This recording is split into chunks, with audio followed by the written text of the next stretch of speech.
আসসালামু আলাইকুম। সবাই কেমন আছেন এটা জিজ্ঞেস করব না, মন মানসিকতা আসলে সবারই খারাপ, আমিও তার ব্যতিক্রম না। তো অনেকদিন পর ছোট্ট একটা ব্লগ নিয়ে হাজির হলাম, এটুকুই জানানোর জন্য আলহামদুলিল্লাহ এখনো বেঁচে আছি। আসলে আমাদের এই দেশে এখনো বেঁচে আছি এটাই জরুরি খবর। মন খারাপ থাকুক বা ভালো থাকুক, জীবন তো চলে, তাই না? জীবন চালিয়ে নিতে হয়। তো চলছে, কিছু টুকটাক শপিং করেছি। আসলে মন খারাপ থাকলে তখন আমি গাছ কিনি, একটুখানি প্রশান্তি আসে। তো এখানে আমার মেলা থেকে কেনা কিছু গাছ। আসলে এই ক্লিপগুলো অনেক আগেই রেকর্ড করা, কিন্তু আপলোড দেওয়ার মতো, ভিডিও এডিট করার মতো কোনো মন মানসিকতাই ছিল না। তো কিছুদিন আগে রেকর্ড করা এই ক্লিপগুলো নিয়ে ভিডিওটা সাজিয়েছি। আর আসলে দুঃখের কথা শেয়ার করছি, শেয়ার করার কিছু নেই, কিছু বলেই কিছু চেঞ্জ হবে না, তারপরও বললে মন হালকা হয়। আসলে বিমান দুর্ঘটনা যেটা হলো, এটা নিয়ে আমার বলার ভাষা নেই। আমরা আসলে মনে হয় এদেশে জন্মেছি যখন তখন রাস্তাঘাটে বের হব আর মারা যাব, এই জন্যই মৃত্যু অবধারিত। আমরা যখন জন্মেছি আমাদের মরতে হবে, আল্লাহ তাআলা সেভাবেই আমাদের দুনিয়াতে পাঠিয়েছেন, আবার নিয়েও যাবেন। কিন্তু মৃত্যুর উসিলাগুলা বা কারণগুলা না আসলে ফ্যাক্ট। মানে একটা দেশে এতটা অব্যবস্থাপনা, প্রত্যেকটা জায়গায় জায়গায়। আপনি নিজের ঘরেও নিরাপদ না, আর রাস্তায় বের হওয়া মানে তো জানটা হাতে নিয়ে বের হওয়া। এই যে বিমান দুর্ঘটনা, এটা নিয়ে তো কয়েকদিন খুব কথাবার্তা হলো, বাট আসলেই কি কিছু চেঞ্জ হবে? তারপরে দেখেন, আপনাদের অনেকেরই হয়তো নজরে আসছে, এই যে টঙ্গীতে 3-4 দিন আগে সম্ভবত একজন ভদ্রমহিলা ম্যানহোলে পড়ে মারা গেলেন।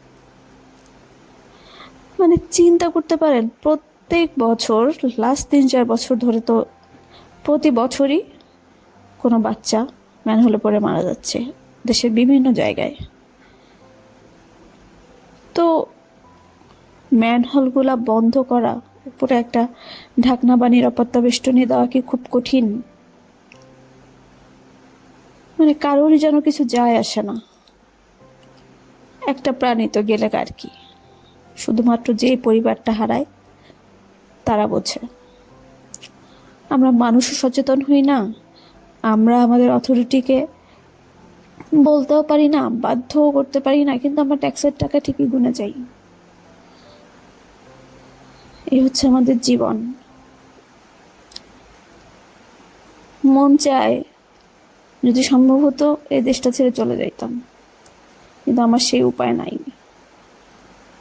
যদি আমি একা নিঃসঙ্গ একজন মানুষ হতাম, আমার পরিবার না থাকতো, তাহলে হয়তো বা একটা চেষ্টা করতাম।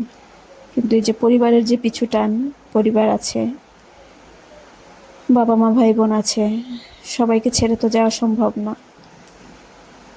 তো আল্লাহ যে কয়দিন হায়াত নির্দিষ্ট করে রেখেছেন পৃথিবীতে, ওই কয়দিনই বাঁচবো।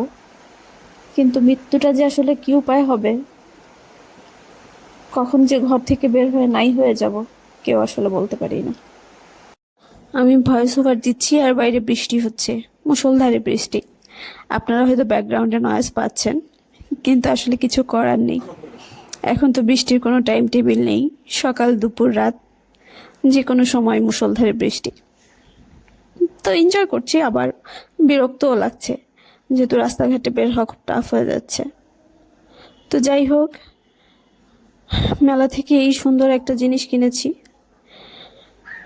আসলে মেলায় 2 দিন যাওয়া হয়েছে, প্রথম যেদিন গিয়েছিলাম দেখে খুবই পছন্দ হয়েছে, তো পরে যে হাজব্যান্ড নিয়ে আসলো স্পেশালি ওরই বেশি পছন্দ হয়েছে।